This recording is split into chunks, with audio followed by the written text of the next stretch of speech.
Hello everyone, welcome to machine possible IAS academy. Aspirants, మనం APPSC group 2లో success అవ్వాలి అని అంటే ఎస్పెషల్లీ ఈ ప్రీవియస్ ఇయర్ పేపర్స్ అన్నిటిని కూడా మనం సాల్వ్ చేసుకోవాలి. సో దాంట్లో భాగంగా నేను ఆల్రెడీ సైన్స్ అండ్ టెక్నాలజీకి ఏపీపీఎస్సి మెయిన్స్లో సైన్స్ అండ్ టెక్నాలజీ క్వశ్చన్స్ ఏమి ఇచ్చారు, గ్రూప్ 2 మెయిన్స్లో ఏమి ఇచ్చారు అనేది నేను మొత్తం పేపర్ ఎక్స్ప్లెయిన్ చేశాను.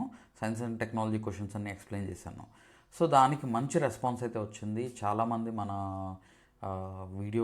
వీడియోస్ అది ప్రీవియస్ ఇయర్ పేపర్స్ చూసి they have felt very happy and more ఇలాంటి ఎక్కువ వీడియోస్ చేయండి సార్ అని చెప్పేసి నాకు పర్సనల్గా కూడా మెసేజ్ పెట్టారు. Okay, I'm very happy for that. అయితే సో అందులో భాగంగా మనం ఈ NTR health university previous year papers కూడా మనం ఒకసారి చూద్దాం.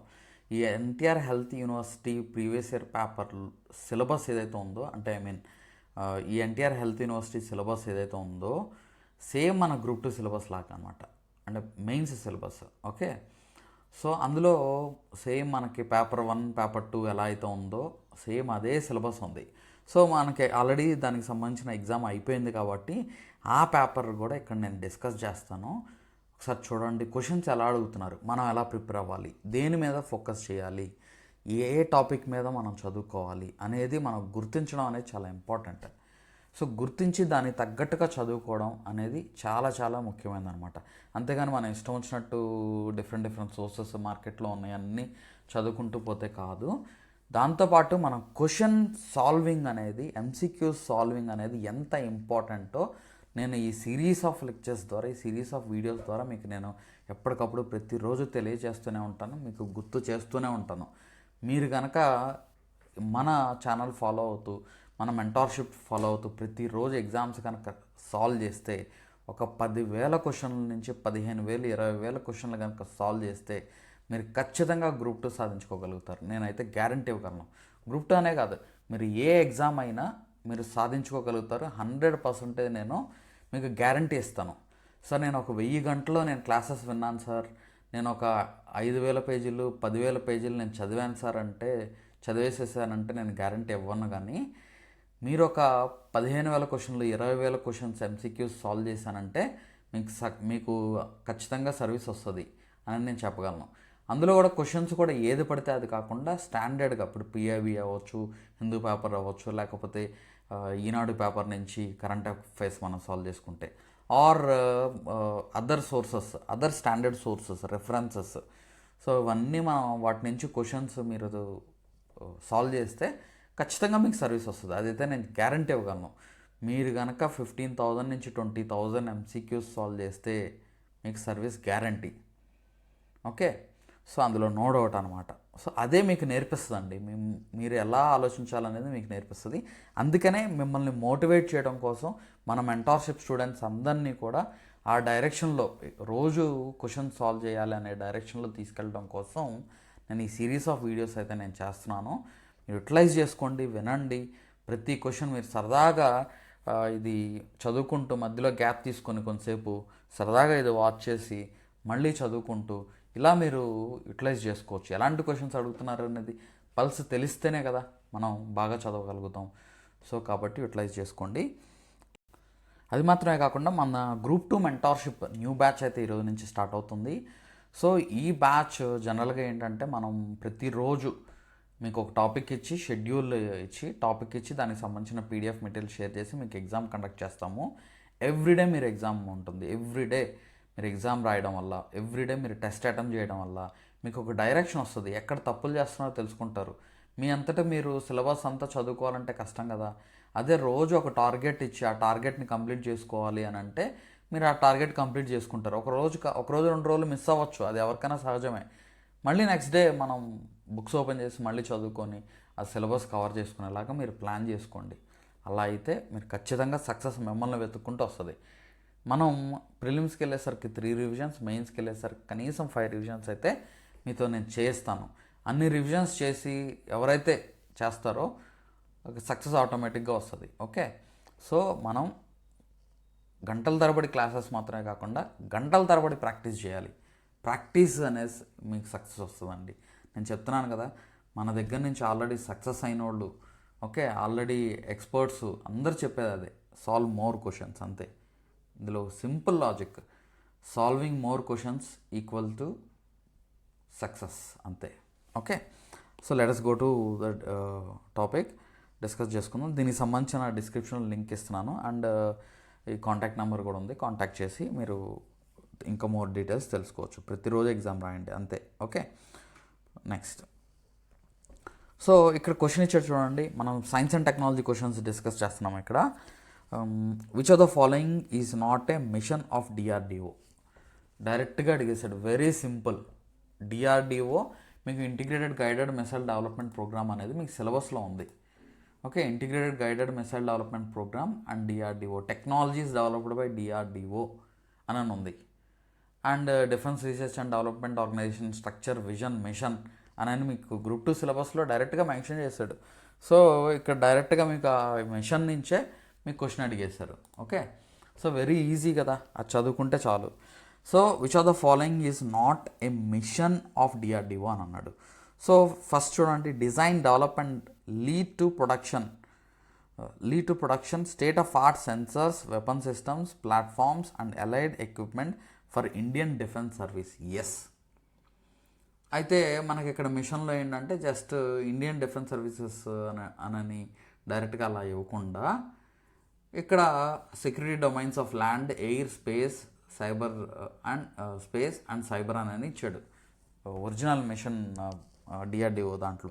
Okay, and provide technological solutions to optimise combat effectiveness and promote the well being of troops. Yes, ఇప్పుడు మన ట్రూప్స్ డిఫరెంట్ ఎన్విరాన్మెంట్స్లో పనిచేయాలి కాబట్టి వాళ్ళకి కావాల్సిన ఎన్విరాన్మెంట్స్ తట్టుకొని నిలబడడానికి కావాల్సిన డిఫరెంట్ ఎక్విప్మెంట్స్ కూడా ఈ డిఆర్డిఓ తయారు చేస్తుంది. సో అది కూడా మన మిషన్లో భాగమే, డిఆర్డిఓ మిషన్లో భాగమే. Develop infrastructure and committed quality man power while building a strong indigenous technology base, అది కూడా మిషన్లో భాగమే.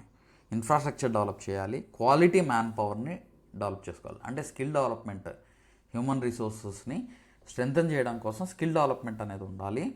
అదే మాత్రమే కాకుండా infrastructure and test evaluation facilities అనేవి డెవలప్ చేసుకోవాలని ఒక మిషన్ ఉందన్నమాట. నెక్స్ట్ 4th ఆప్షన్ చూడండి, promote international collaboration in development of defence technologies. ఇది తప్పు. యాక్చువల్గా మనం ఆత్మనిర్భరత అనేది మనం అచీవ్ చేయాలి. మన డిఫెన్స్ ప్రొక్యూర్మెంట్లో భాగంగా మనం వేరే దేశాల నుంచి మనం కొనుక్కుంటున్నాం. అయితే ఇప్పుడు మనం తీసుకొచ్చిన పాలసీ ఏంటంటే ఆత్మనిర్భరత. అంటే మన ఇండియాలో ఉన్న డిఫరెంట్ డిఫెన్స్ ఇండస్ట్రీస్ మధ్య కొలాబరేషన్ని పెంచి మనం సెల్ఫ్ రిలయన్స్ అచీవ్ చేయాలనేది మన టార్గెట్. అంతేగాని వేరే దేశం మీద డిపెండ్ అయ్యి వాళ్ళతో కొలాబరేట్ అయ్యి చేసినవి ఉన్నాయి, కానీ అది మిషన్ కాదు. ఓకే, మన సెక్యూరిటీ డెవలప్ చేసుకునే దాంట్లో మనం వేరే రష్యాతో మనం బ్రహ్మోస్ మిసైల్ డెవలప్ చేసుకున్నాం, ఇజ్రాయెల్తో మనం పార్ట్నర్ అయ్యి డిఫరెంట్ ఎక్విప్మెంట్స్ డెవలప్ చేసుకుంటున్నాము. ఓకే, అయితే ఇంటర్నేషనల్ కొలాబరేషన్ అనేది మన మిషన్లో భాగం కాదు, గుర్తుపెట్టుకోండి. మనం డిఫరెంట్ ఇండస్ట్రీస్తో కొలాబరేట్ అయ్యి, ఇండియన్ ఇండస్ట్రీస్తో కొలాబరేట్ అయ్యి మనం డెవలప్ చేసుకోవాలి అని మిషన్ ఉందన్నమాట. అదేంటంటే డైరెక్ట్గా ఎలా ఇచ్చాడంటే, nurture and strengthen defence R&D capability in Indian industry, science and technology institutions and academia through collaboration అన్నది. ఇండియన్ ఇండస్ట్రీలో కొలాబరేషన్ అనేది ఉండాలి అని చెప్పేసి ఉంది. ఓకే, సో ఇది కాబట్టి ఆప్షన్ 4 ఈజ్ రాంగ్. ఇక్కడ ఆప్షన్ 4 అనేది తప్పు. సో నెక్స్ట్ క్వశ్చన్కి వెళ్ళిపోదాం చూడండి. Which of the following is not one of the key areas on which the vision of digital India is centred? ఈ క్రింది వాటిలో డిజిటల్ ఇండియా దృష్టి కేంద్రీకృతమై ఉన్న ముఖ్య రంగాలలో ఒకటి కానిది ఏది అని అంటున్నాడు. సో ఇక్కడ డిజిటల్ ఇండియా విజన్ గురించి అడుగుతున్నాడు.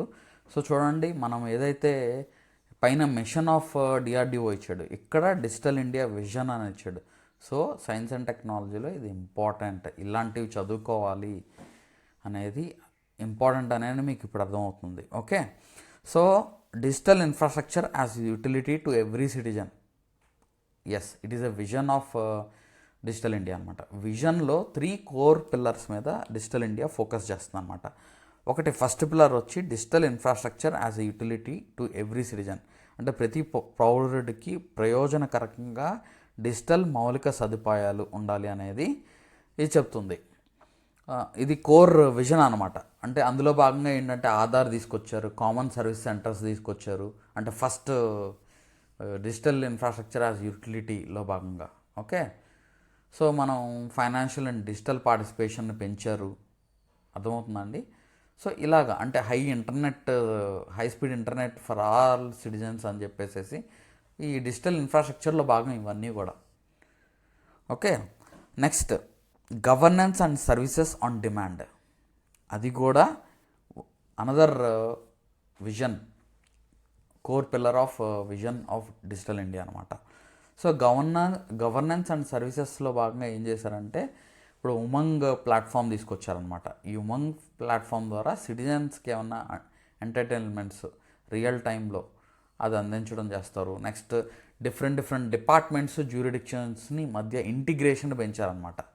Next ease of doing business కూడా ఈ గవర్నెన్స్ అండ్ సర్వీసెస్ ఆన్ డిమాండ్లో భాగమే అనమాట. Cashless financial transactions, electronic transactions పెంచడం మీద ఫోకస్ చేయడం, అది కూడా ఈ గవర్నెన్స్ అండ్ సర్వీసెస్ ఆన్ డిమాండ్లో భాగం డిజిటల్ ఇండియా ప్రోగ్రాంలో. Okay, next digital empowerment of citizens, ఇది కూడా third core pillar of vision of digital India program అనమాట. అంటే డిజిటల్ ఎంపవర్మెంట్ ఆఫ్ సిటిజన్స్. ఈ డిజిటల్ ఎంపవర్మెంట్ ఆఫ్ సిటిజన్స్ అంటే డిజిటల్ లిటరసీ పెంచడం, డిజిటల్ రిసోర్సెస్. ఇప్పుడు మనకి డిజీ లాకర్ అని తీసుకొచ్చారు, అవునా? ఈ డిజీ లాకర్ అని తీసుకొస్తే మనం అక్కడ మనకు సంబంధించిన అన్ని డాక్యుమెంట్స్, డిజిటల్ రిసోర్సెస్ అన్ని డిజీ లాకర్లో పెట్టుకోవచ్చు. Next digital resource in Indian languages. ఇప్పుడు చూడండి, చాలా యాప్స్ అవ్వచ్చు, చాలా గవర్నమెంట్ ప్లాట్ఫామ్స్ డిఫరెంట్ ఇండియన్ లాంగ్వేజెస్లోకి మారుస్తున్నారు. సో అది డిజిటల్ ఎంపవర్మెంట్ ఆఫ్ సిటిజన్స్లో భాగం అనమాట. ఫోర్త్ ఆప్షన్ చూడండి, డిజిటల్ కామర్స్ అండ్ ట్రేడ్ అనేది ఇందులో భాగం కాదు. డిజిటల్ వాణిజ్యం మరియు వ్యాపారం అనేది ఇందులో భాగం కాదు డిజిటల్ ఇండియాలో. అఫ్కోర్స్ ఇవన్నీ జరిగితే ఆటోమేటిక్గా ఈ డిజిటల్ కామర్స్ అండ్ ట్రేడ్ అనేది పెరుగుతుంది. ఇప్పుడు ఫర్ ఎగ్జాంపుల్ ఇంటి దగ్గర కూర్చొని మనం we are able to order many things కదా. సో అది డిజిటల్ కామర్స్ అండ్ ట్రేడ్. ఇప్పుడు డిజిటల్ ఇండియా కనుక బాగా సక్సెస్ అయితే ఆటోమేటిక్గా డిజిటల్ కామర్స్ అండ్ ట్రేడ్ అనేది పెరుగుతుంది, వస్తుంది. బట్ అది విజన్లో భాగం కాదనమాట.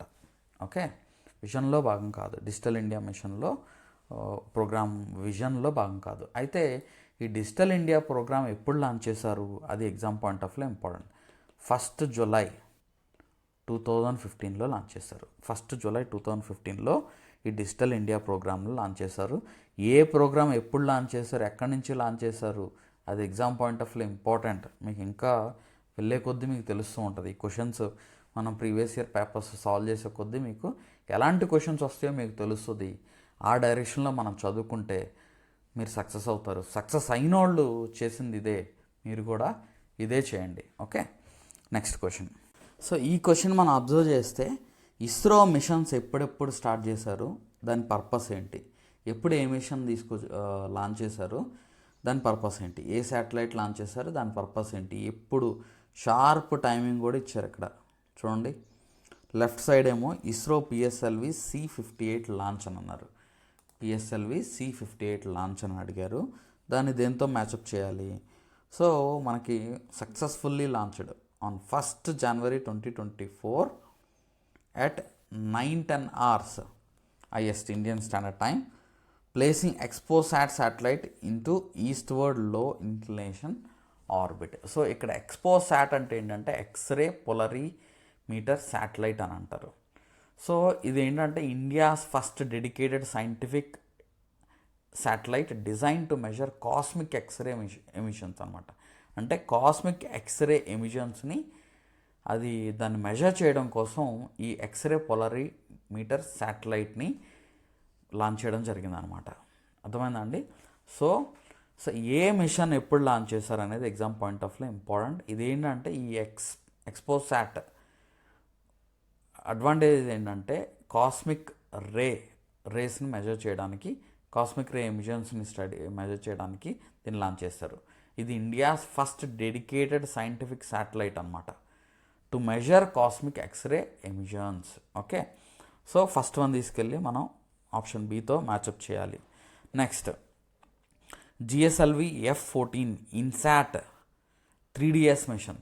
సో ఇన్సాట్ జనరల్గా ఇన్సాట్ మిషన్స్లో 3D అవ్వచ్చు, ఇంతకుముందు 3DR శాటిలైట్స్ ఇవి లాంచ్ చేశారు. ఇవి ఏంటంటే మెట్రలాజికల్ అబ్జర్వేషన్స్ కోసం. మెట్రలాజికల్ అబ్జర్వేషన్స్ అంటే ఎర్త్ని మానిటర్ చేయడం, ఓషన్ సర్ఫేస్ని అబ్జర్వ్ చేయడం, అట్మాస్ఫరిక్ ప్రొఫైలింగ్ చేయడం. ఓకే, సో అట్మాస్ఫరిక్ ప్రొఫైలింగ్ అది మాత్రమే కాకుండా సర్చ్ అండ్ రెస్క్యూ ఆపరేషన్స్కి ఈ శాటిలైట్స్ ఉపయోగపడతాయి. అదేవిధంగా ఇక్కడ ఇన్సాట్ దాని కంటిన్యూషన్ నెక్స్ట్ శాటిలైటే ఇది ఇన్సాట్ 3DS మిషన్ లాంచ్ అనమాట. So INSAT 3DS mission launch ఎప్పుడు జరిగింది? ఇది మనకి 17th February 2024 IST 5:30కి ఈవినింగ్ 5:30కి దీన్ని లాంచ్ చేయడం జరిగింది ఫ్రమ్ శ్రీహరికోట అనమాట. Okay, so INSAT 3DS purpose ఏంటి అని అంటే మానిటరింగ్ ఎర్త్ అంటే India's climatic services weather forecasting క్యాపబిలిటీస్ని పెంచడం కోసం దీన్ని లాంచ్ చేశారనమాట. అర్థమైందా అండి? సో ఈ mission this is funded by ministry of earth sciences, గుర్తుపెట్టుకోండి. తర్వాత ఇంకోటి చూడండి, SSLV D3 mission launch. SSLV D3 mission launch ఇది ఎప్పుడు చేశారు అని అంటే లాంచ్ ఆన్ 16th August 2020. అయితే ఈ SSLV అంటే ఏంటంటే స్మాల్ శాటిలైట్ లాంచ్ వెహికల్ అని అంటారు. సో SSLV D3 మిషన్ దీని మెయిన్ పర్పస్ ఏంటంటే EOS 08 అనే ఎర్త్ అబ్జర్వేషన్ శాటిలైట్ని మనం దీన్ని లాంచ్ చేయడం జరిగింది. ఓకే, దీనివల్ల మెయిన్ అడ్వాంటేజ్ ఏంటంటే మన డిజాస్టర్ మేనేజ్మెంట్ని ఇంప్రూవ్ చేసుకోవడం, ఇంకా బెటర్గా డిజాస్టర్ మేనేజ్మెంట్ మీద ఫోకస్ చేయడం, ఎన్విరాన్మెంటల్ మానిటరింగ్కి, ఓషన్ సర్ఫేస్ విండ్ అసెస్మెంట్కి దీని పర్పస్ అనమాట. అర్థమైందా అండి? సో ఇలాగా మనకి ఇస్రో మిషన్స్ ఏవైతే ఉన్నాయో ఇస్రో కండక్ట్ చేసేవి వాటిని నెగ్లెక్ట్ చేయకుండా అవి ఎప్పుడు లాంచ్ చేశారు మీరు ఒకళ్ళ నోట్స్ తయారు చేసుకుంటే మాత్రం ఏ మిషన్ ఎప్పుడు లాంచ్ చేశారు, దాని పర్పస్ ఏంటి, దాంట్లో ఉన్న ఇన్స్ట్రుమెంట్స్ ఏంటి, exam point of view important. Next question చూడండి, మళ్ళీ సేమ్ ఇస్రో మిషన్స్ అది ఎప్పుడు లాంచ్ చేశారు. మిమ్మల్ని బాగా కష్టపెట్టాలంటే ఇలాంటి క్వశ్చన్స్ ఇస్తారు. ఓకే, బాగా కష్టపెట్టాలి ఎగ్జామినర్. మీరు ఎంతవరకు చదివారు ఏంటి అనేది తెలుసుకోవాలి అని అంటే ఇలాంటి క్వశ్చన్స్, కష్టమైన క్వశ్చన్స్ ఇస్తారు. ఇది కష్టమైన క్వశ్చన్. ఎందుకు అని అంటున్నానంటే రీజన్ చెప్తాను చూడండి. లెఫ్ట్ సైడ్ ఏమో మిషన్స్ ఇచ్చారు, రైట్ సైడ్ ఏమో ఏ డేటు ఇచ్చారు, particular year, day and month కూడా ఇచ్చారు. ఓకే, సో అంత ఈజీ కాదు ఆ డేట్స్ గుర్తుపెట్టుకోవడం అనేది. ఒక మిషన్ లాంచ్ చేసినప్పుడు ఒక ప్రోగ్రామ్ ఉందనుకోండి, డిజిటల్ ఇండియా ఎప్పుడు లాంచ్ చేశారు, సో 2000 అని చెప్పేసి సో పర్టికులర్ ఇయర్ అని మనం గుర్తుపెట్టుకోవచ్చు. కానీ ఇక్కడ నెంబర్ ఆఫ్ మిషన్స్ లాంచ్ అవుతూనే ఉంటాయి, ఏదో ఒకటి ఇస్రో లాంచ్ చేస్తూనే ఉంటుంది. కానీ ఆ పర్టికులర్ ఇయర్ గుర్తుపెట్టుకోవడం అంత ఈజీ కాదు. సో మనం గుర్తుపెట్టుకోవాలి అని ఇండికేట్ చేస్తుంది. ఇంకోటి ఏంటంటే ఎగ్జామినర్ సైన్స్ అండ్ టెక్నాలజీలో ఆ సైన్స్ అండ్ టెక్నాలజీ ఆ tech part, science part, technology పార్ట్ని మిమ్మల్ని టెస్ట్ చేస్తే బాగుంటుందని నా ఉద్దేశం కూడా. బట్ మనం ఇలాంటి క్వశ్చన్స్ గుర్తుపెట్టుకునే క్వశ్చన్స్ మనం కాన్సెప్ట్స్ చాలా ఉంటాయి గ్రూప్ 2లో, కాబట్టి దీని మీద దృష్టి పెట్టండి. ఓకే, సో ఇక్కడ చూడండి, GSLV F12 NVS-01 machine. So ఈ NVS-01 మిషన్ అంటే ఏంటంటే it is a navigation satellite అనమాట. Navigation satellite. సో మనకి navigation with Indian constellation NavIC satellite series ఉన్నాయి. అంటే మనం సొంత GPS సిస్టమ్ అనమాట. భారతదేశం యొక్క సొంత GPS సిస్టమ్ని నావిక్ అని అంటాం. సో ఈ నావిక్ సొంత GPS సిస్టమ్ని డెవలప్ చేసుకునే క్రమంలో ఈ NVS-01 నావిగేషన్ శాటిలైట్ని లాంచ్ చేయడం జరిగింది. అది ఎప్పుడు లాంచ్ చేశారు అనేది ఇక్కడ మ్యాచ్ చేయమంటున్నారు. చూడండి, so successfully accomplished on Monday 29 May 2023. So ఎప్పుడు మనకి ఇది ఎగ్జామ్ జరిగిందేమో 2025లో. అడిగిన క్వశ్చన్స్ ఏంటి 2015 23లో వాటిని తీసుకొచ్చి మ్యాచప్ చేయమంటున్నాడు. సో కాబట్టి మనం ప్రీవియస్ ఇస్రో మిషన్స్ కూడా మనం తెలుసుకోవాలి, వాటి డేట్స్ ఎప్పుడు లాంచ్ చేశారనేది కూడా తెలుసుకోవాలని మీకు ఈ క్వశ్చన్ ద్వారా అర్థమవుతుంది. నెక్స్ట్ చూడండి, PSLV C-53 DSSAR satellite. So ఇది ఈ పిఎస్ఎల్వి C-56 ద్వారా మనం ఒక కమర్షియల్ లాంచ్ చేసాం అనమాట. అంటే సింగపూర్కి చెందిన DSSAR శాటిలైట్ని లాంచ్ చేసాం. ఓకే, సింగపూర్ గవర్నమెంట్కి చెందిన DSSAR శాటిలైట్ని లాంచ్ చేశారు. ఈ SAR అంటే ఏంటంటే సింథటిక్ అపర్చర్ రాడార్ అనమాట. సో ఈ పేలోడ్ ద్వారా day and night all weather imaginary, అంటే Singapore commercial customers, Singapore government ఉపయోగించుకోవడానికి 1 మీటర్ వరకు రిజల్యూషన్ అయితే దొరుకుతుంది. And day and night all weather images తీసుకోవడానికి ఇది ఉపయోగపడుతుంది అనమాట. ఓకే, సో ఇది కమర్షియల్ లాంచ్. ఈ కమర్షియల్ లాంచెస్ ఎవరు హ్యాండిల్ చేస్తారు చెప్పండి? ఇస్రో కమర్షియల్ లాంచెస్ వచ్చేసరికి new space India limited launch చేస్తుంది అనమాట. గుర్తుపెట్టుకోండి, అంటే ఈ న్యూ ఇండియా స్పేస్ లిమిటెడ్ ద్వారా ప్రపంచ దేశాల్లో డిఫరెంట్ కంట్రీస్ శాటిలైట్స్ లాంచ్ చేయాలంటే ఈ new space India limited deal చేస్తుంది. అలా మనం బయట దేశాల యొక్క శాటిలైట్స్ని లాంచ్ చేసి కూడా మనం డబ్బులు సంపాదిస్తున్నాం, మన ఇస్రో డబ్బులు సంపాదిస్తుంది. ఓకే, సో ఈ DSSAR శాటిలైట్ ఎప్పుడు లాంచ్ చేశారు అని అంటే ఇది 30 జూలై 2023న దీన్ని లాంచ్ చేయడం జరిగింది. చూడండి, ఇక్కడ ఫస్ట్ లాంచ్ ప్యాడ్ ఇలా ఇవ్వడం జరిగింది. అదే మీకు స్టేట్మెంట్ రూపంలో ఈ క్వశ్చన్ ఇస్తే చాలా కష్టపడాల్సి వస్తుంది. ఫస్ట్ లాంచ్ ప్యాడా, సెకండ్ లాంచ్ ప్యాడా, ఇలాగ అది కూడా మీకు కష్టం అనిపించింది. అర్థమైందండి? మ్యాథ్ ద ఫాలోయింగ్ కాబట్టి ఓకే, ఆ particular year and month identify చేస్తే మీరు ఆన్సర్ చేసేయచ్చు. అర్థమైందా? నెక్స్ట్ థర్డ్ ఆప్షన్ చూడండి, LVM-3 M4 vehicle launching Chandrayaan mission. So Chandrayaan mission అంటే మనం ఖచ్చితంగా చదువుకోవాల్సిందే. చంద్రయాన్-3, చంద్రయాన్-1, చంద్రయాన్-2, చంద్రయాన్-4 ఇవి ఎప్పుడు లాంచ్ చేశారు, వీటి మిషన్ ఏంటి, వీటిలో ఉన్న పేలోడ్స్ ఏంటి, వాటి యొక్క సక్సెస్ ఎంతవరకు అచీవ్ చేసాము, ఏ మిషన్ ద్వారా ఏమి అచీవ్ చేసాము అనేది కూడా ఇక్కడ ఎగ్జామ్ పాయింట్ ఆఫ్ వ్యూలో ఇంపార్టెంట్, గుర్తుపెట్టుకోండి. సో ఈ LVM-3 launch vehicle, LVM-3 M4 ద్వారా మనం ఈ చంద్రయాన్-3 మిషన్ అయితే చేపట్టడం జరిగింది ఆన్ July 14, 2023 అనమాట. సో ఈ చంద్రయాన్-3 మిషన్ ద్వారా మనం మూన్ సౌత్ పోల్ దగ్గర సాఫ్ట్ ల్యాండింగ్ చేసాం. సాఫ్ట్ ల్యాండింగ్ అంటే ఏంటంటే స్లోగా వెళ్ళి దిగడం అనమాట. స్లోగా వెళ్ళి దిగడం అంత ఈజీ కాదు. అక్కడున్న సిచ్యువేషన్స్కి రగ్గడ్ టెర్రైన్ ఉంటుంది, అంత ఈజీ కాదు సాఫ్ట్ ల్యాండింగ్ చేయడం అనేది. సక్సెస్ఫుల్గా మనం సాఫ్ట్ ల్యాండ్ చేయగలిగాం అనమాట. ఇందులో విక్రమ్ ల్యాండర్ కూడా తీసుకెళ్ళాం. నెక్స్ట్ ప్రగ్యాన్ రోవర్ కూడా మనం తీసుకెళ్ళాం అనమాట. ఓకే, సో అక్కడే మూన్ మీద అక్కడక్కడే కెమికల్ అనాలిసిస్ చేయడం కోసం ఈ ప్రగ్యాన్ రోవర్ని కూడా మనం తీసుకెళ్ళాం. వెరీ సక్సెస్ఫుల్ మిషన్ అనమాట. ఇది ఎప్పుడు జరిగింది అని అంటే July 14, 2023న ఇది లాంచ్ చేసాం, గుర్తుపెట్టుకోండి. సో ఫైనల్లీ ఇక్కడ ఆన్సర్ వచ్చేసరికి 1C, 2B, 3A అనమాట. నెక్స్ట్ క్వశ్చన్ చూడండి, select the option that is true regarding the following 2 statements labelled assertion and reasoning. So assertion ఏంటంటే the information and communication technology in schools scheme is designed to bridge the digital divide among the students from various socio-economic and geographical backgrounds అని అన్నాడు. అంటే వివిధ సామాజిక, ఆర్థిక మరియు భౌగోళిక నేపథ్యాల నుండి వచ్చిన విద్యార్థుల మధ్య డిజిటల్ అంతరాన్ని తగ్గించడానికి పాఠశాల పథకంలో ఇన్ఫర్మేషన్ అండ్ కమ్యూనికేషన్ టెక్నాలజీ రూపొందించబడింది. అవును, ఆ స్కీమ్ ఏంటనేది చెప్తున్నారు. స్కీమ్ ఏంటి? Information and communication technology in schools అనే స్కీమ్ అనమాట. Information and communication technology in schools అనే స్కీమ్ ఇది ఎప్పుడు లాంచ్ చేశారంటే 2004లో లాంచ్ చేశారు.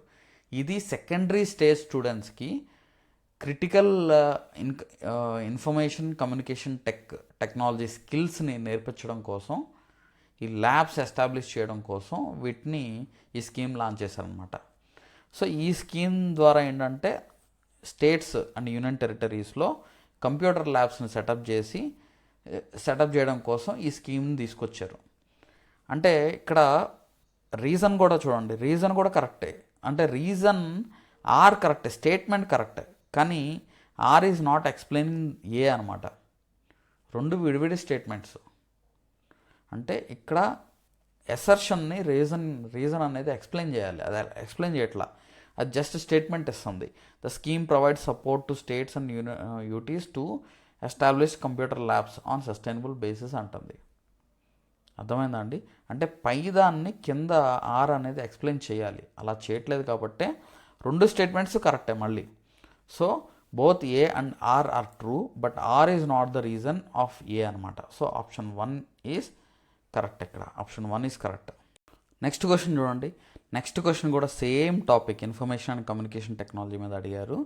అయితే ఇక్కడ క్వశ్చన్ ఏంటో చూద్దాం. Assertion: information and communication technology and electronics are contributing significantly to Indian economy, society, governance, IT and IT is the key driver of knowledge based global economy అని అన్నాడు. అది అసర్షన్ కరెక్టే కదా, అక్కడ ఇచ్చిన స్టేట్మెంట్ కరెక్టే కదా. ఇప్పుడు మనకి ఇన్ఫర్మేషన్ కమ్యూనికేషన్ టెక్నాలజీ, తెలుగులో కూడా చెప్తాను, ఇన్ఫర్మేషన్ కమ్యూనికేషన్ టెక్నాలజీ మరియు ఎలక్ట్రానిక్స్ భారతీయ ఆర్థిక వ్యవస్థ, సమాజం మరియు పాలనకు గణనీయంగా దోహదం చేస్తున్నాయి మరియు ఐటీ జ్ఞాన ఆధారిత ప్రపంచ ఆర్థిక వ్యవస్థకు కీలకమైన భాగం అని అంటున్నాడు. అవును, ఇన్ఫర్మేషన్ కమ్యూనికేషన్ టెక్నాలజీ అనేది చాలా ఇంపార్టెంట్ కదా ఇండియన్ ఎకానమీకి. మనం అంతా కూడా సర్వీస్ బేస్డ్ ఎకానమీ కదా మన ఇండియా. ఓకే, సో ఈ ఇన్ఫర్మేషన్ కమ్యూనికేషన్ టెక్నాలజీ చాలా ఇంపార్టెంట్ రోల్ ప్లే చేస్తుంది ఇండియన్ ఎకానమీ డెవలప్మెంట్కి, ఇండియన్ సొసైటీ డెవలప్మెంట్కి, గవర్నెన్స్కి. ఐటీ అనేది చాలా key driver of knowledge based global economy అని చెప్పేసి అసర్షన్ చెప్పాడు. అది కరెక్టే, ఫస్ట్ స్టేట్మెంట్ కరెక్టే. అర్థమైందా అండి? సో ఫస్ట్ స్టేట్మెంట్ కరెక్టే. సో సెకండ్ స్టేట్మెంట్ చూద్దాం.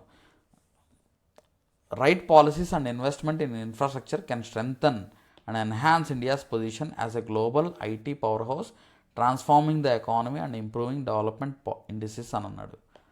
సో స్టేట్మెంట్ 2 కూడా కరెక్టే.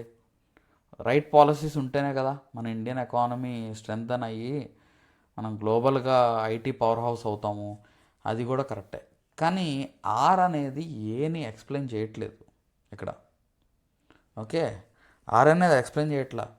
సో ఐటీ అనేది మన ఇండియన్ ఆర్థిక వ్యవస్థకి, సొసైటీకి అది చాలా మేజర్ కంట్రిబ్యూషన్ చేస్తుందని అని చెప్తున్నాడు.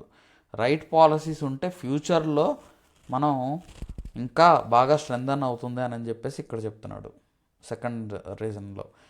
రెండు స్టేట్మెంట్స్ కరెక్టే, but R is not explaining A అనమాట. సో ఆప్షన్ 1 ఈజ్ కరెక్ట్ ఇక్కడ. Next question. Which are the following statements correctly describes the role of national cyber security coordinator under national security council secretariat అని అంటున్నాడు. క్రింది ప్రకటనలో national security council secretariat క్రింది national cyber security coordinator పాత్రను ఏది సరిగ్గా వివరిస్తుంది అని అంటున్నాడు. సో ఇక్కడ ఆప్షన్ 1 చూడండి. NCSC manages cyber security incidents exclusively for private sector organisation అంటున్నాడు. సో ఇక్కడ క్వశ్చన్ ఏంటి అని అంటే, ఈ నేషనల్ సైబర్ సెక్యూరిటీ కోఆర్డినేటర్ ఈ నేషనల్ సైబర్ సెక్యూరిటీ కోఆర్డినేటర్ యొక్క పని ఏంటి? అక్కడున్న ఈ నేషనల్ సైబర్ సెక్యూరిటీ కోఆర్డినేటర్ ఏంటంటే ఈయన సీనియర్ అఫీషియల్ అనమాట. ఈ senior official under national security council secretariat, అంటే నేషనల్ సెక్యూరిటీ కౌన్సిల్ సెక్రటేరియట్లో ఉన్న సైబర్ సెక్యూరిటీ కోఆర్డినేటర్ అనమాట, సీనియర్ అఫీషియల్ ఆయన. అతను ఏం చేస్తాడంటే డిఫరెంట్ సైబర్ సెక్యూరిటీ ఇష్యూస్ ఏవైతే ఉన్నాయో దాంట్లో కోఆర్డినేటెడ్ అప్రోచ్ ఉండేలా చూస్తారనమాట. ఒక నోడల్ కోఆర్డినేటర్ లాగా ఆయన పనిచేస్తారు. డిఫరెంట్ మినిస్ట్రీస్కి, డిపార్ట్మెంట్స్కి, ఇంటెలిజెన్స్, లా ఎన్ఫోర్స్మెంట్ ఏజెన్సీస్ అవ్వచ్చు, defence organisations, critical infrastructure sector, వీళ్ళందరినీ కోఆర్డినేట్ చేయడం సైబర్ సెక్యూరిటీ ఫీల్డ్లో కోఆర్డినేట్ చేస్తారనమాట. ఈ ఆఫీస్ని 2014లో సెటప్ చేయడం జరిగింది. అంటే నేషనల్ సెక్యూరిటీ కౌన్సిల్ సెక్రటేరియట్ని 2014లో సెటప్ చేశారు. సో ఇక్కడ క్వశ్చన్ ఏం అడుగుతున్నారు, ఈ ఎన్సిఎస్సి అంట ఫస్ట్ స్టేట్మెంట్ చూడండి, ప్రైవేట్ సెక్టార్కి మాత్రమే ఇది సైబర్ సెక్యూరిటీ విధులు నిర్వహిస్తుంది అంటున్నాడు. అక్కడే పోయింది అది. యాక్చువల్గా ఇది గవర్నమెంట్ ఆర్గనైజేషన్, గవర్నమెంట్ సంస్థ. ఓన్లీ ప్రైవేట్ సెక్టార్కి ఎందుకు చూస్తుంది? So first statement wrong. Next statement చూడండి. NCSC coordinates with various agencies at the national level for cyber security matters. Yes, కరెక్టే కదా.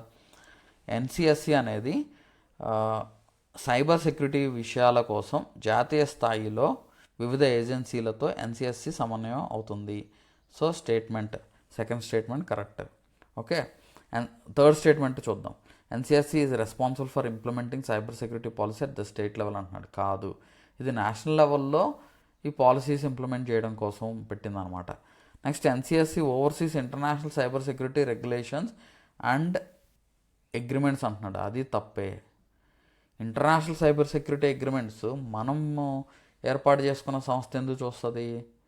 అర్థమైందా? ఈ డిఫరెంట్ ఆర్గనైజేషన్స్ ఉన్నాయి. ఇప్పుడు మినిస్ట్రీ ఆఫ్ ఎక్స్టర్నల్ అఫైర్స్ ఉంది, next ministry of electronics and information technology, other designated ministries ఏమైనా ఉంటే అవి ఎలా ఇంప్లిమెంట్ అవుతున్నాయి అనేది పర్యవేక్షిస్తుంది అనమాట. అంతేగాని ఈ ఎన్సిఎస్సి చూసుకోదు, గుర్తుపెట్టుకోండి. సో ఇది ఈజీగా మీరు ఆన్సర్ చేయొచ్చు, కొంచెం లాజిక్గా ఆలోచిస్తే ఈజీగా మీరు ఆన్సర్ చేసేస్తారు. నెక్స్ట్ క్వశ్చన్ చూడండి. Which is one of the key functions of Indian computer emergency response team, CERTIN అని అంటారు. సో ఈ Indian computer emergency response team యొక్క మెయిన్ కీ ఫంక్షన్స్ ఏంటి అని అంటున్నాడు. సో ఇక్కడ తెలుగులో కూడా చూద్దాం. Indian computer emergency response team కీలక విధుల్లో ఒకటి ఏమిటి అని అంటున్నాడు. సో ఫస్ట్ ఆప్షన్ చూడండి, developing international cyber security treaties. కాదు, అంతర్జాతీయ సైబర్ భద్రతా ఒప్పందాలని అభివృద్ధి చేయడం అనేది దీని మెయిన్ రోల్ కాదు. ఓకే, సో సెకండ్ ఆప్షన్ చూడండి, issuing alerts and advisories regarding the latest cyber threats and counter measures on regular basis. అంటే తాజా సైబర్ బెదిరింపులు ఎదుర్కొనే చర్యలకు సంబంధించి క్రమం తప్పకుండా హెచ్చరికలు, సలహాలను జారీ చేయడం అనేది దీని మెయిన్ ఉద్దేశం అన్నమాట. అంటే సైబర్ థ్రెట్స్ ఏవైతే ఉన్నాయో, సైబర్ సెక్యూరిటీ అలర్ట్స్ని, ఇప్పుడు మన ఇండియాలో మన ప్రపంచవ్యాప్తంగా ఏదైనా సైబర్ సెక్యూరిటీ థ్రెట్ వచ్చింది, అది ఇండియాలో కూడా వచ్చే అవకాశం ఉంది, కాబట్టి మీరు అందరూ జాగ్రత్త పడండి అని ఇది ఎప్పటికప్పుడు అలర్ట్స్, అడ్వైజరీస్ రిలీజ్ చేస్తాను అనమాట. So option 2 is correct. Next, managing cyber security budget for private companies. Private కంపెనీస్కి వీటికి ఏం సంబంధం లేదు కదా. Providing legal support for cyber crime investigations, అది కూడా కాదు. సో ఇది కూడా మీరు ఈజీగా ఆన్సర్ చేయగలుగుతారు. ఓకే, నెక్స్ట్ క్వశ్చన్ చూడండి. Read the given statement and conclusions carefully, assuming that information given in the statement is true, decide which of the given conclusions logically follow from the statement అంటున్నాడు. అంటే statement చదివి తర్వాత conclusions observe చేసి ఏ conclusions కరెక్ట్గా ఈ పైన స్టేట్మెంట్ని support చేస్తున్నాయి అని చెప్పి ఇక్కడ క్వశ్చన్ అడుగుతున్నాడు. ఓకే, సో ఇక్కడ స్టేట్మెంట్ చూడండి. National quantum mission will concentrate on development of highly sensitive magnetometers in atomic systems, atomic clocks to enhance precision in timing, communications and navigation. కరెక్టే. అంటే జాతీయ క్వాంటమ్ మిషన్ అనేది టైమింగ్, కమ్యూనికేషన్ మరియు నావిగేషన్లో ఖచ్చితత్వాన్ని పెంచడానికి అణు వ్యవస్థలు మరియు గడియారాలలో అత్యంత సున్నితమైన మ్యాగ్నెటోమీటర్ల అభివృద్ధిపై దృష్టి పెడుతుంది అన్నాడు. అది ఫస్ట్ స్టేట్మెంట్ కరెక్టే. ఇప్పుడు నేషనల్ క్వాంటమ్ మిషన్ దీని ముఖ్య ఉద్దేశం ఏంటి అని అంటే క్వాంటమ్ టెక్నాలజీ రీసెర్చ్ని మన దేశంలో డెవలప్ చేయడం కోసం క్వాంటమ్ టెక్నాలజీ రీసెర్చ్ మీద మనం ఎక్కువ ఫోకస్ చేసి క్వాంటమ్ టెక్నాలజీస్ని డెవలప్ చేసి సైంటిఫిక్ అండ్ ఇండస్ట్రియల్ R&Dని ఆ ఎకోసిస్టమ్ని బిల్డప్ చేయాలనేదే దీన్ని లాంచ్ చేశారనమాట. సో దీన్ని ఎప్పుడు లాంచ్ చేశారంటే 19th April 2023 దీన్ని లాంచ్ చేయడం జరిగింది. అంటే అప్రూవ్ చేయడం జరిగింది. యూనియన్ క్యాబినెట్ అప్పుడే అప్రూవ్ చేశారు ఫర్ ద పీరియడ్ ఆఫ్ 2023-24 నుంచి 2030-31 వరకు. దీనికి బడ్జెట్ అలొకేషన్స్ 6,003.65 కోట్ల రూపాయలు బడ్జెట్ దీనికి కేటాయించారనమాట ఈ క్వాంటమ్ మిషన్కి. సో అయితే ఈ క్వాంటమ్ మిషన్ యొక్క ముఖ్య ఆబ్జెక్టివ్ ఏంటంటే ఇండిజీనియస్ మన దేశంలో ఈ క్వాంటమ్ టెక్నాలజీలో రీసెర్చ్ అండ్ డెవలప్మెంట్ని డెవలప్ చేయడం, ఇండిజీనియస్ క్యాపబిలిటీస్ని పెంచడం. ఓకే, టెక్నాలజీ లెడ్ ఎకనామిక్ గ్రోత్ని మనం ప్రమోట్ చేయాలనేది దీని ఆబ్జెక్టివ్స్ అనమాట. అయితే ఈ ఈ మిషన్ వచ్చేసరికి 4 డొమైన్స్ మీద ఫోకస్ చేస్తుంది. ఒకటి క్వాంటమ్ కంప్యూటింగ్ మీద ఫోకస్ చేయడం, అంటే క్వాంటమ్ కంప్యూటర్స్ని డెవలప్ చేయడం. ఓకే, ఈ 8-year పీరియడ్లో క్వాంటమ్ కంప్యూటర్స్ని బాగా డెవలప్ చేయడం అనేది దీని మెయిన్ ఫోకస్ అనమాట, quantum computing. Next quantum communication establish చేయడం, అంటే quantum key distributions, satellite based secure communications within మన దగ్గరగా మన చుట్టూరు 2000 కిలోమీటర్స్ వరకు ఈ long distance inter city quantum key distribution కోసం ఇది పనిచేస్తుంది. అంటే క్వాంటమ్ కమ్యూనికేషన్ మీద కూడా ఫోకస్ చేస్తుంది. Next quantum sensing and metrology మీద ఫోకస్ చేస్తుంది, అంటే హై సెన్సిటివ్ మ్యాగ్నెటోమీటర్స్ని డెవలప్ చేస్తుంది. ప్రిసిషన్ అటామిక్ క్లాక్స్ని డెవలప్ చేస్తుంది.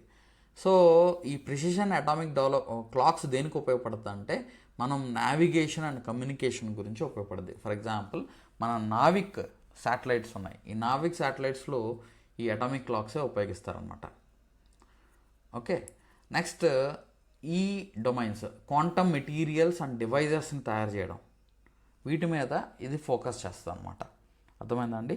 సో ఇక్కడ ఏం అడుగుతున్నాడు, కంక్లూజన్స్ చూడండి. The national quantum mission aims to improve accuracy of timing, communications and navigation systems. కరెక్టే, ఫస్ట్ స్టేట్మెంట్, ఫస్ట్ కంక్లూజన్ కరెక్టే. ఓకే, అంటే ఇక్కడ తెలుగులో కూడా చూద్దాం. జాతీయ క్వాంటమ్ మిషన్ అనేది సమయం, సమాచార వ్యవస్థ మరియు నావిగేషన్ విధానాల ఖచ్చితత్వాన్ని మెరుగుపరచడం లక్ష్యంగా పెట్టుకుంది. సో ఫస్ట్ స్టేట్మెంట్ కరెక్టే. నెక్స్ట్ స్టేట్మెంట్ చూడండి. The national quantum mission is primarily focused on space exploration technologies. కాదు, ప్రైమరీలీ అని అన్నాడు, అది తప్పు. యాక్చువల్గా ఈ క్వాంటమ్ మిషన్లో భాగంగా మనం డెవలప్ చేసిన టెక్నాలజీస్ ఏదైతే ఉందో అది స్పేస్ టెక్నాలజీకి ఉపయోగపడుతుంది, అందులో నో డౌట్. ఫర్ ఎగ్జాంపుల్ ఇక్కడ మ్యాగ్నెటోమీటర్స్ డెవలప్ చేస్తే ఆ స్పేస్ టెక్నాలజీలో ఉపయోగపడుతుంది.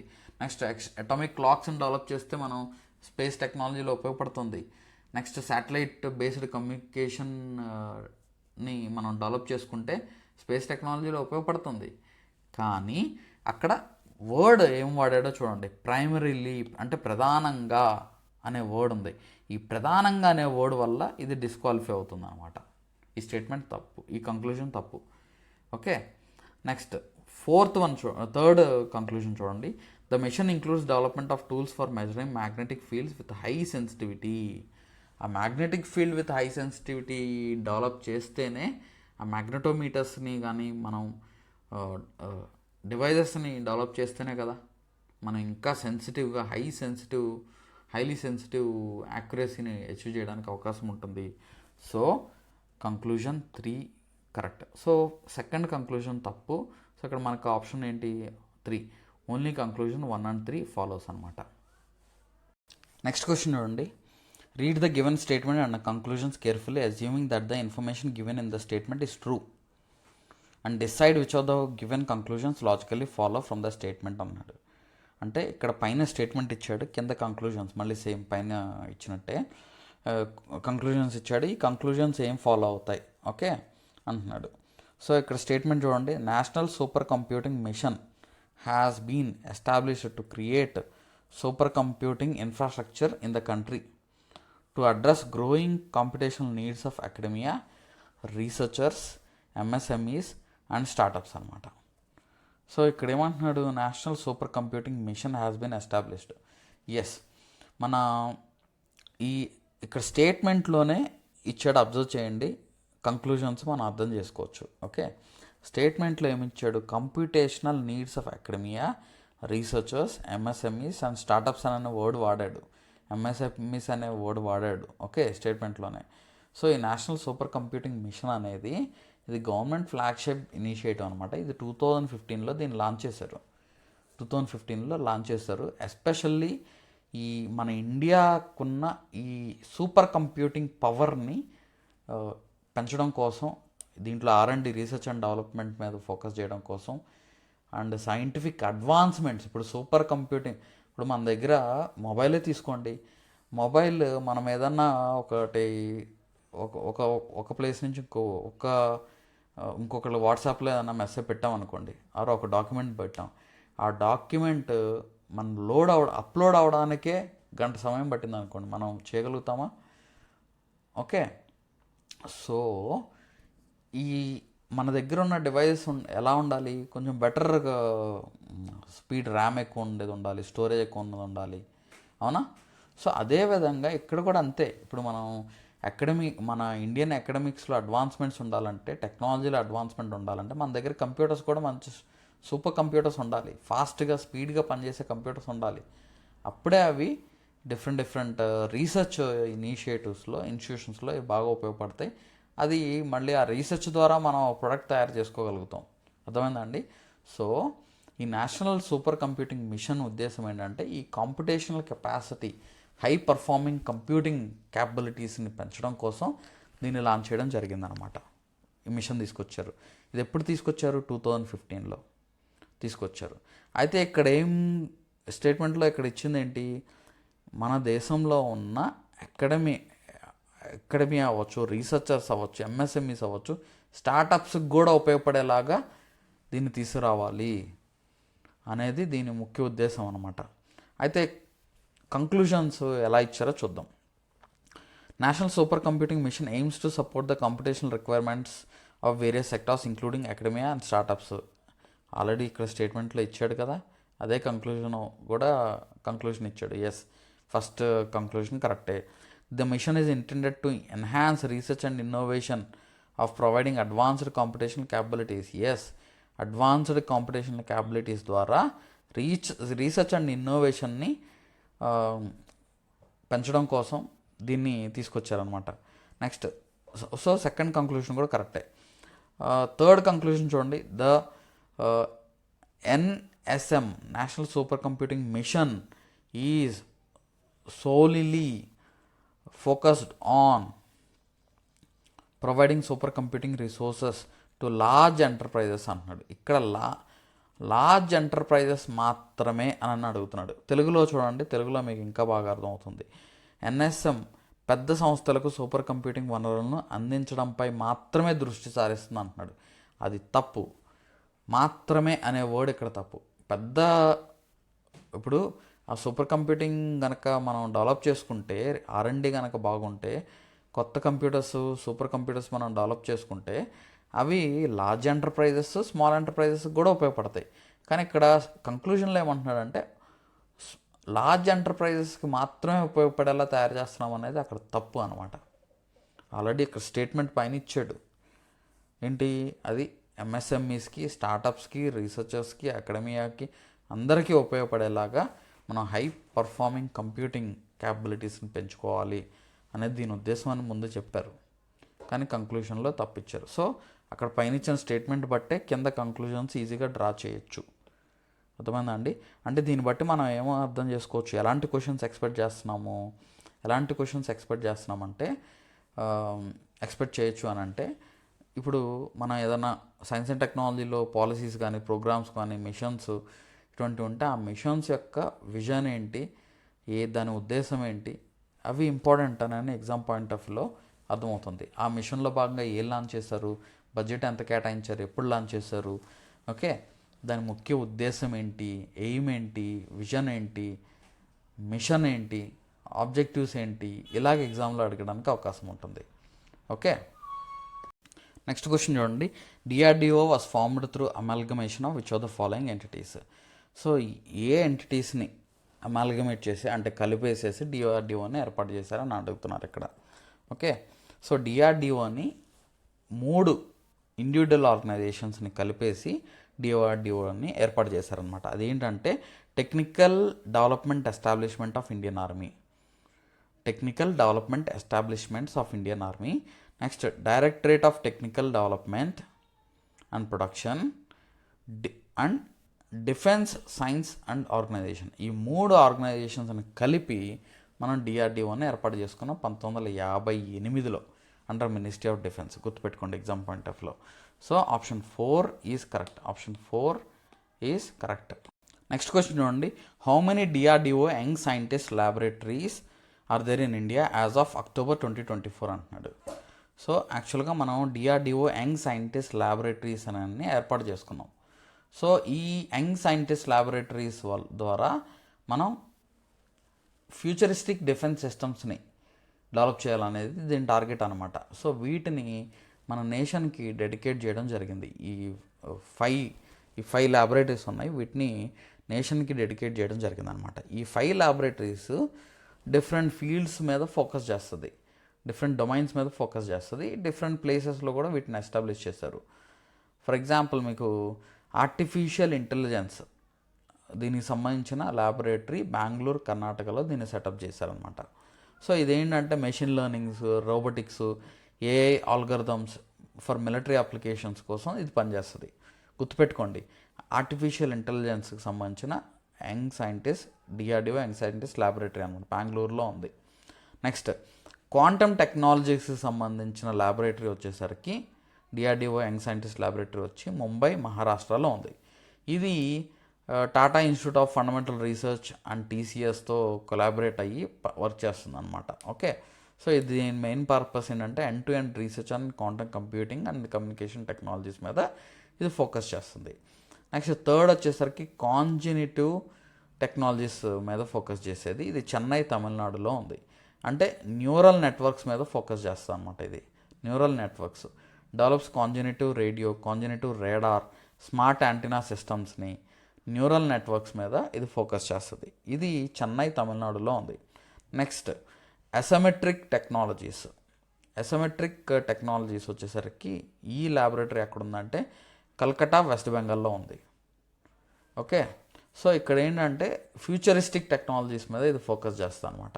అంటే మోడర్న్ వార్ఫేర్కి సంబంధించిన ఫ్యూచరిస్టిక్ టెక్నాలజీస్ మీద ఇది ఫోకస్ చేస్తుంది. Next smart materials. ఇది ఎక్కడ ఉందంటే హైదరాబాద్, తెలంగాణలో ఉంది. ఓకే, అంటే smart materials for structural and defence systems, aerospace applications కోసం నెక్స్ట్ జనరేషన్ స్మార్ట్ మెటీరియల్స్ని డెవలప్ చేయడానికి ఈ ల్యాబొరేటరీ ఫోకస్ చేస్తుంది అనమాట. సో 5 ల్యాబొరేటరీస్ ఉన్నాయి, డిఆర్డిఓ యంగ్ సైంటిస్ట్ ల్యాబొరేటరీస్. ఈ 5 మన నేషన్కి డెడికేట్ చేయడం జరిగిందనమాట. ఓకే, సో ఏ ల్యాబొరేటరీ ఎక్కడ అనేది కూడా చెప్పాను కదా, అది గుర్తుపెట్టుకోండి ఎగ్జామ్ పాయింట్ ఆఫ్ వ్యూలో. సో ఇక్కడ ఆప్షన్ 2 ఈజ్ కరెక్ట్ అనమాట. నెక్స్ట్ క్వశ్చన్ చూడండి. Which of the following is a technology developed by aeronautical development establishment of DRDO? Which of the following is a technology developed by the aeronautical development establishment of DRDO అన్నాడు. So first option చూడండి, parachutes, brake parachutes and heavy drop systems for various aero, navy and space projects. అంటే ఇక్కడ మన డిఆర్డిఓలో aeronautical development establishment తయారు చేసిన ఏ technology తయారు చేసింది అని అడుగుతున్నాడు. ఓకే, అంటే డిఆర్డిఓలో డిఫరెంట్ ఆర్గనైజేషన్స్ ఉంటాయి. ఈ డిఫరెంట్ ఆర్గనైజేషన్స్ దేని మీద ఫోకస్ చేస్తే ఏ టెక్నాలజీస్ని అవి డెవలప్ చేస్తున్నాయి అనేది ఎగ్జామ్ పాయింట్ ఆఫ్ వ్యూలో ఇంపార్టెంట్, గుర్తుపెట్టుకోండి. ఆ లిస్ట్ ఆఫ్ ఆర్గనైజేషన్స్ ఏంటి, లిస్ట్ ఆఫ్ టెక్నాలజీస్ ఏం డెవలప్ చేశాయి, దానికి సంబంధించిన టెక్నాలజీస్ అవి మనం తెలుసుకోవాలి. ఓకే, సో ఇక్కడ ఏరోనాటికల్ డెవలప్మెంట్ ఎస్టాబ్లిష్మెంట్ తయారు చేసింది ఏంటంటే అన్మాన్డ్ ఏరియల్ వెహికల్స్ని తయారు చేసింది. అన్మాన్డ్ ఏరియల్ వెహికల్స్ మీద ఇది ఫోకస్ చేస్తుంది అనమాట. సో ఈ ఏరోనాటికల్ డెవలప్మెంట్ ఎస్టాబ్లిష్మెంట్ వచ్చేసరికి ఇది ఎక్కడ ఉందంటే బెంగళూరులో ఉందన్నమాట. ఇది unmanned aerial vehicles, flight control systems, flight simulators, mission planning systems, autonomous aerial platforms, aircraft avionics and control టెక్నాలజీస్ని ఇవి డెవలప్ చేస్తుంది అనమాట. కొన్ని ఏంటంటే Nishant UAV unmanned aerial vehicle, Rustom 1, Rustom 2. Okay, Abhyas high speed expendable aerial target HEAT, Abhyas HEAT అనే దాన్ని కూడా ఇది తయారు చేస్తుంది అనమాట. వీటి గురించి మనం సైన్స్ అండ్ టెక్నాలజీ క్లాసెస్లో నేను చెప్తాను. ఓకే, అయితే ఇక్కడ చూడండి, ఏ సంస్థ ఏం తయారు చేస్తుంది, ఏ సంస్థ దేని మీద ఫోకస్ చేస్తుంది అనేది ఇంపార్టెంట్. మరి మిగతా 3 కూడా చూద్దాము. Parachutes, brake parachutes and heavy drop systems for various aero, navy and space projects. So ఇవి తయారు చేసే సంస్థ ఏంటి అని అంటే ఇది aerial delivery research and development establishment, ఆగ్రాలో ఉంది. ఓకే, ఇవి ఏం చేస్తుందంటే ఈ ఏడిఆర్డిఈ అని అంటారు, aerial delivery research and development establishment Agra. ఇది మన military parachutes, cargo delivery systems, recovery systems, space recovery parachutes వీటిని ఇది డెవలప్ చేస్తుంది అనమాట. అర్థమైందండి? సో సంస్థలను గుర్తుపెట్టుకోండి. Next technology for stealth structures with load bearing capabilities. So technology for stealth structures with load bearing capabilities వీటిని తయారు చేసే సంస్థ ఏంటంటే defence materials and stores research and development establishment కాన్పూర్లో ఉంది. Next indigenous brake disc for Mirage 2000 and ఎయిర్లెహెచ్ అంటే advanced light helicopter అని అంటారు. సో వీటికి బ్రేక్ సిస్టమ్స్ డెవలప్ చేసింది ఎవరు? బ్రేక్ సిస్టమ్ డెవలప్ చేసిన సంస్థ ఏంటంటే డిఫెన్స్ మెటరలాజికల్ రీసెర్చ్ ల్యాబొరేటరీ. ఇంకో సంస్థ కూడా ఉంది, అది vehicle research and development establishment అనమాట. ఓకే, సో గుర్తుపెట్టుకోండి ఎగ్జామ్ పాయింట్ ఆఫ్ వ్యూలో ఇది మనం చాలా చాలా ఇంపార్టెంట్. ఇలాంటివి చూడండి ఎక్కడ దొరుకుతాయి సార్, మరి ఇలాంటి క్వశ్చన్స్కి ఆన్సర్స్ ఎక్కడ దొరుకుతాయి? మనం ఇలాంటివి క్వశ్చన్స్ అసలు ఎలా ఆన్సర్ చేస్తాం సార్ అని మీకు డౌట్ రావచ్చు. మీరు పిఐబి చదివితే మీరు ఆన్సర్ చేయగలుగుతారు. పిఐబిలో ఎక్కడో అక్కడ వీటి అచీవ్మెంట్స్లో ఏదో ఒక సందర్భంలో వీటిని మెన్షన్ చేస్తారు. మీరు అవన్నీ కూడా చదివితే మీరు ఖచ్చితంగా ఆన్సర్ చేయగలుగుతారు. మనం ఏం చేస్తున్నాం అంటే PIB based daily current affairs free టెస్ట్లు కండక్ట్ చేస్తున్నాం. ఎస్పెషల్లీ పిఐబి నుంచే ఫస్ట్ ప్రిఫరెన్స్ ఇస్తూ ఒక 25 క్వశ్చన్లు టెస్ట్ పెడుతున్నా ఎవ్రీడే ఫ్రీగా మీకు. సో అది యూటిలైజ్ చేసుకోండి. చక్కగా మన యాప్ లాగిన్ అయిన వెంటనే లెఫ్ట్ సైడ్ 3 లైన్స్ వస్తాయి. ఆ 3 లైన్స్ మీద క్లిక్ చేస్తే అక్కడ ఫ్రీ టెస్ట్ అని కనిపిస్తుంది. ఆ ఫ్రీ టెస్ట్ మీద డే వైజ్ మీకు టెస్ట్ కనిపిస్తే ఆ టెస్ట్ అటెంప్ట్ చేయండి. మీకు నేను చెప్తున్నాను కదా, పిఐబి నుంచి ఖచ్చితంగా క్వశ్చన్స్ వస్తాయి, మీరు ఆన్సర్ చేయగలుగుతారు. మీరు ఆ టెస్ట్లో అటెంప్ట్ చేయండి.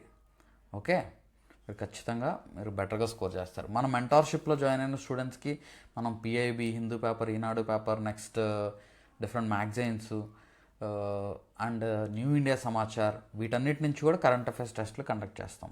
ఓకే, అదర్ దాన్ సబ్జెక్ట్ టెస్టులతో పాటు కరెంట్ అఫైర్స్ టెస్ట్లు కూడా ఉంటాయి. ఫ్రీగా మాత్రం పిఐబి బేస్డ్ కరెంట్ అఫైర్స్ టెస్ట్లు కండక్ట్ చేస్తున్నాను, అది యూటిలైజ్ చేసుకోండి. నెక్స్ట్ క్వశ్చన్ చూడండి. What was the total number of crude oil refineries in India as of 31/3/2023? Okay, so 31/3/2023 నాటికి భారతదేశంలో మొత్తం చమురు శుద్ధి కర్మాగారాల సంఖ్య ఎంత? చూడండి, వెరీ సిల్లీ క్వశ్చన్.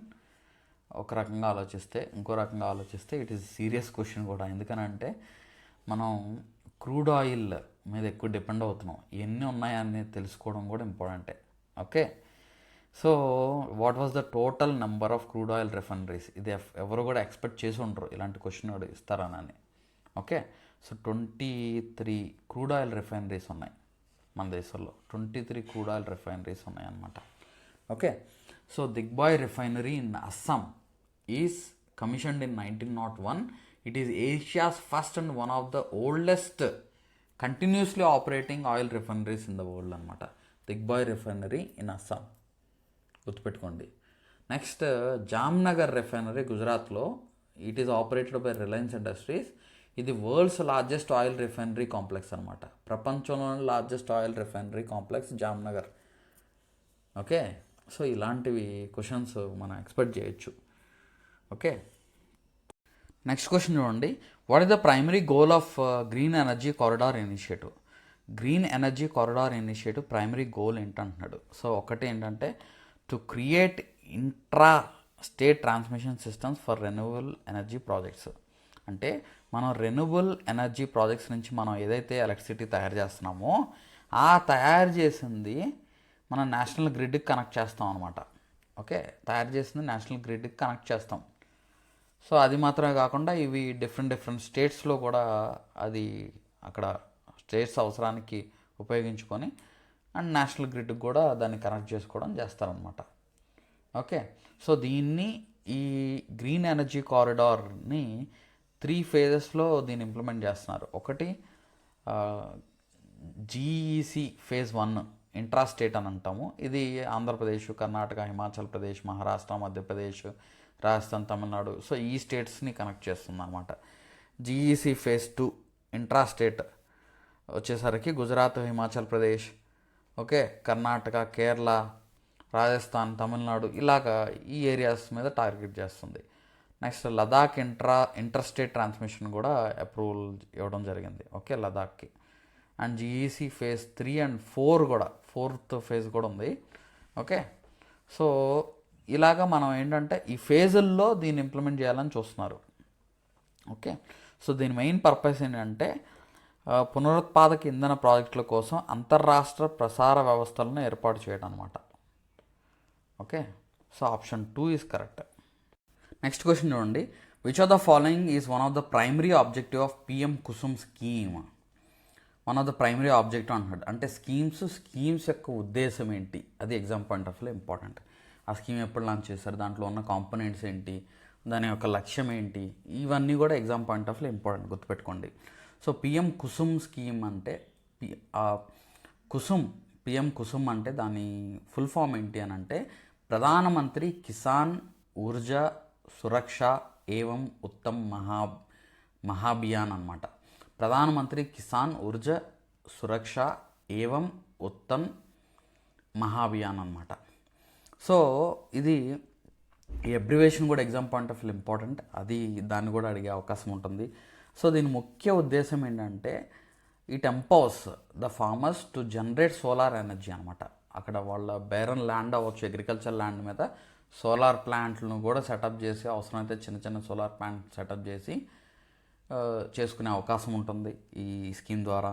ఇంకొక ఉద్దేశం ఏంటి అని అంటే అగ్రికల్చర్ పంప్స్ ఏవైతే ఉన్నాయో జనరల్గా వాళ్ళు గ్రిడ్ కనెక్ట్ చేసుకుంటూ ఉంటారు.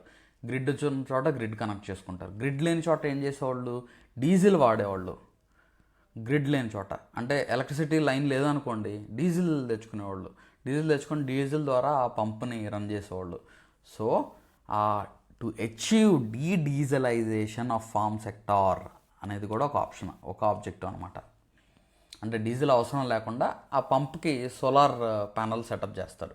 ఆ సోలార్ ప్యానల్ ఆన్ చేసుకుంటే అక్కడ ఆల్రెడీ సోలార్ ప్యానల్ ఉంది కాబట్టి మనకి ఇక్కడ ఎలక్ట్రిసిటీ జనరేట్ అవుతుంది. సో అదనమాట కాన్సెప్ట్. సో ఇది 3 కాంపోనెంట్స్ దీంట్లో ఉన్నాయి, గుర్తుపెట్టుకోండి. 3 కాంపోనెంట్స్ ఇందులో ఉన్నాయి. కాంపోనెంట్ ఏ ఏంటి అని అంటే డీసెంట్రలైజ్డ్ సోలార్ పవర్ ప్లాంట్స్ అనమాట. అంటే ఇప్పుడు ఫార్మర్స్ కానీ లేకపోతే కోఆపరేటివ్ సంస్థ కానీ పంచాయత్స్ కానీ ఖాళీగా ఉన్న ల్యాండ్ ఏదైతే ఉందో అక్కడ చిన్న పవర్ ప్లాంట్స్ని సెటప్ చేసుకోవచ్చు. ఓకే, 500 కిలోవాట్ నుంచి 2 మెగావాట్ వరకు కూడా బ్యారన్ ల్యాండ్ మీద, అగ్రికల్చర్ ల్యాండ్ మీద ఈ సోలార్ పవర్ ప్లాంట్స్ సెటప్ చేసుకోవచ్చు. నెంబర్ 1. కాంపోనెంట్ బి వచ్చి ఇది stand alone solar agriculture pumps. అంటే ఏంటంటే off grid solar pumps setup చేసుకోవడం. ఎక్కడైతే గ్రిడ్ లేదో అక్కడ సోలార్ పంప్స్ పెట్టుకోవడం. దీనివల్ల డీజిల్ అనేది డీజలైజేషన్ చేయొచ్చు. కాంపోనెంట్ సి వచ్చేసరికి solarisation off grid connected pumps. అంటే ఆల్రెడీ ఎలక్ట్రిసిటీ లైన్ సప్లై ఉంది ఆ పంప్ సెట్కి, అయినా కానీ దాన్ని సోలార్ సెటప్ పెడతారు. అక్కడ సోలార్ చిన్న ప్యానల్ పెడతారు, ఇంకా గ్రిడ్ కనెక్షన్ ఉండదు. ఒకవేళ గ్రిడ్ కనెక్షన్ నుంచి కూడా అవసరమైతే గ్రిడ్కే ఇది పవర్ సప్లై చేసేలా ఉంటుంది. అర్థమైందా అండి? సో ఇది PM scheme. So PM Kusum scheme. So ఇలాగ మన ఆ స్కీమ్ ఏంటి, ఆ స్కీమ్ ఎప్పుడు లాంచ్ చేశారు, ఓకే, స్కీమ్ ఎప్పుడు లాంచ్ చేశారు, దాని ముఖ్య ఉద్దేశం ఏంటి అనేది exam point of view important. ఈ పిఎం కుసుమ్ స్కీమ్ ఎప్పుడు లాంచ్ చేశారు అనేది కామెంట్ సెక్షన్లో నాకు కామెంట్ చేయండి. ఇది ఏ మినిస్ట్రీ కింద ఈ పిఎం కుసుమ్ స్కీమ్ అనేది పనిచేస్తుందో నాకు కామెంట్ సెక్షన్లో మెన్షన్ చేయండి. నెక్స్ట్ క్వశ్చన్ చూడండి. Consider the following statements and conclusions and decide which are the given conclusions logically follow from the statement అన్నాడు. సో ఇది క్లియర్గా అబ్జర్వ్ చేయండి. ఒక స్టేట్మెంట్ ఇచ్చాడు, ఆ స్టేట్మెంట్ నుంచి ఏం కంక్లూజన్స్ మనం అర్థం చేసుకోవచ్చు, ఏం కంక్లూజన్స్ డ్రా చేయొచ్చు, ఏ కంక్లూజన్ కరెక్ట్ అని చెప్పేసి అంటున్నాడు. సో స్టేట్మెంట్ చూద్దాం. During the year 2023-24 peak demand for electricity increased by 12.7% to 2,43,271 megawatts. Okay, 71 megawatts from 2,15,888 megawatts during the same period in the previous year. Meanwhile, the all India peak shortage reduced to 1.4% compared to 4% in the same period last year అన్నాడు. అంటే సింపుల్గా చెప్పాలంటే ఇక్కడ ఏమంటున్నాడంటే, ఈ numbers గురించి పక్కన పెట్టేసేయండి, అది మనకు అనవసరం.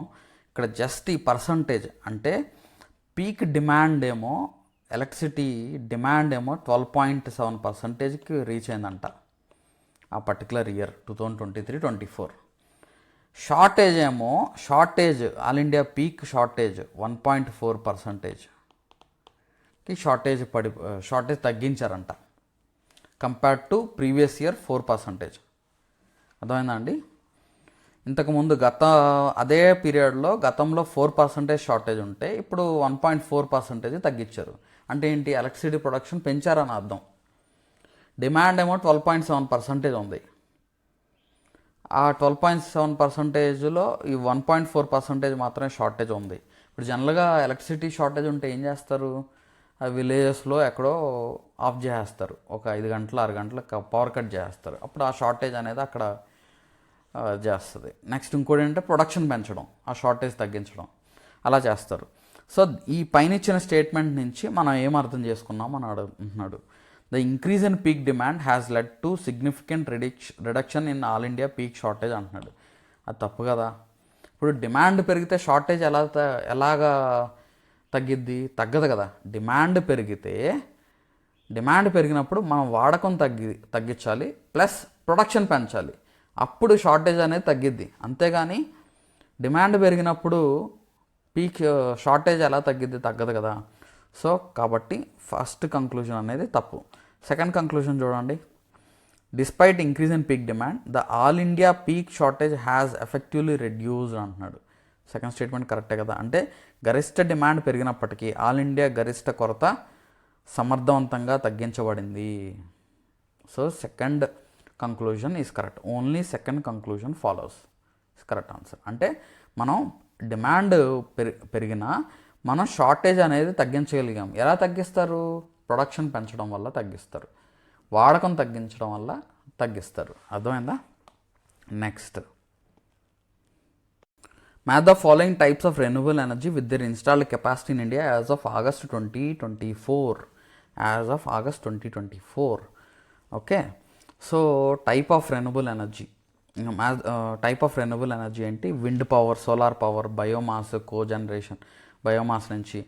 వీటి రెన్యూవబుల్ ఎనర్జీస్ ఏంటి? దాని నుంచి ఇన్స్టాల్డ్ కెపాసిటీ ఎంత ఉంది ఆగస్ట్ 2024కి అని చెప్పేసి ఇక్కడ అడుగుతున్నాడు. సార్ ఇలాంటి క్వశ్చన్స్ ఎలా ఆన్సర్ చేయాలి సార్ అంటే, మనం పిఐబి రెగ్యులర్గా ఫాలో అవుతూ ఉంటే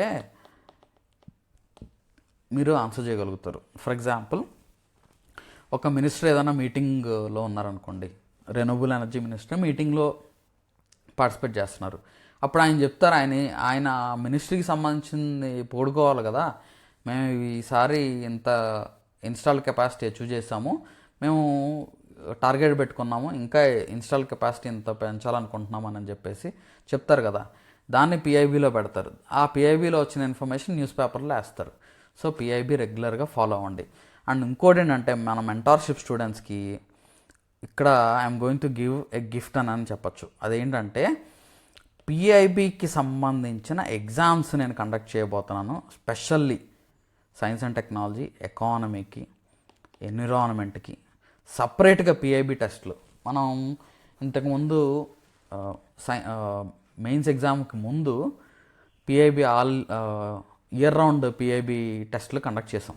అంటే మొత్తం ఇయర్ రౌండ్ ఉన్న పిఐబి రిలీజ్ చేసింది కదా, అవి మినిస్ట్రీ వైజ్గా ఎగ్జామ్స్ కండక్ట్ చేసాం, టెస్ట్ కండక్ట్ చేసాం.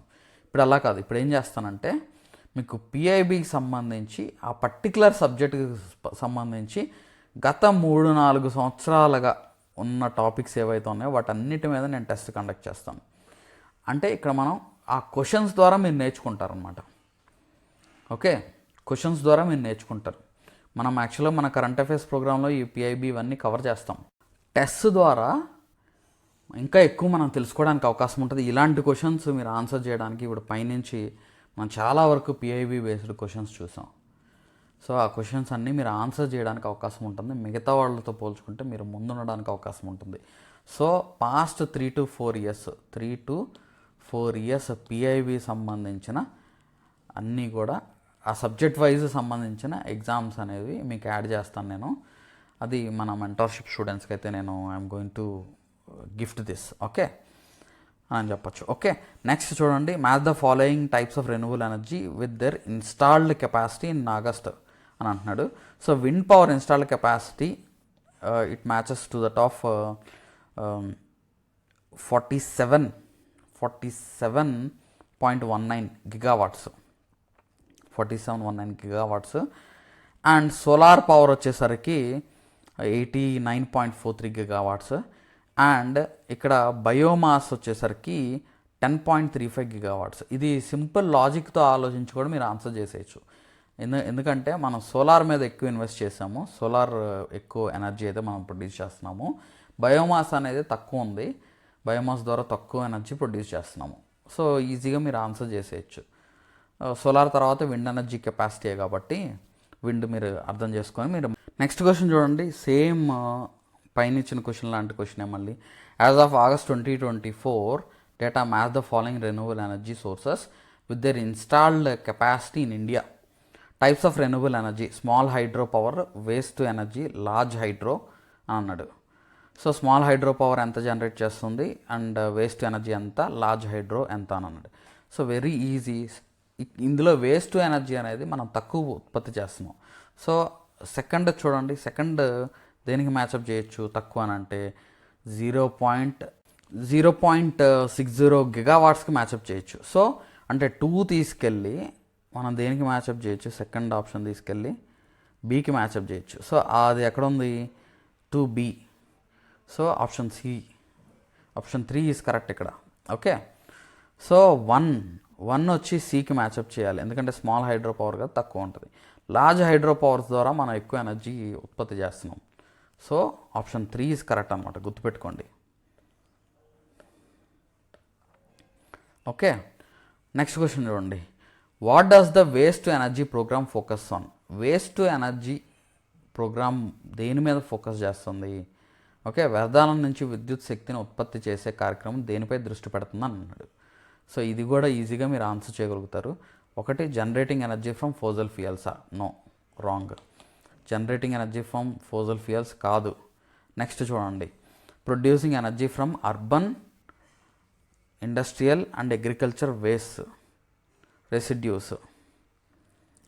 Okay, so option 2 is correct. Producing energy from urban industrial and agriculture waste residues, అది కరెక్టే. ఓకే, అంటే మనం వేస్ట్ టు ఎనర్జీ ఇందులోనే క్వశ్చన్లోనే ఉంది, వేస్ట్ నుంచి ఎనర్జీ ప్రొడ్యూస్ చేయాలనుకుంటున్నాము.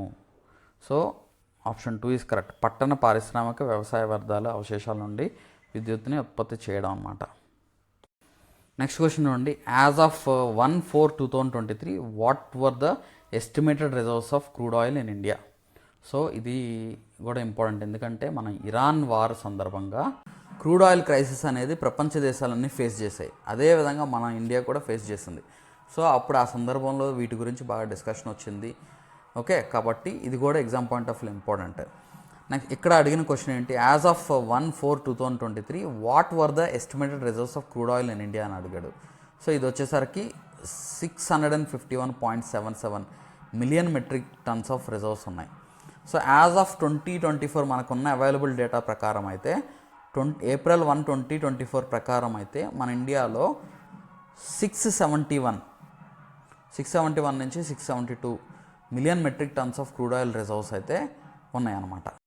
Which of the following is an example of ఇన్సిట్యూ method of biodiversity conservation? క్రింది వాటిలో జీవ వైవిధ్య పరిరక్షణ యొక్క ఇన్సిట్యూ పద్ధతికి ఉదాహరణ ఏంటి?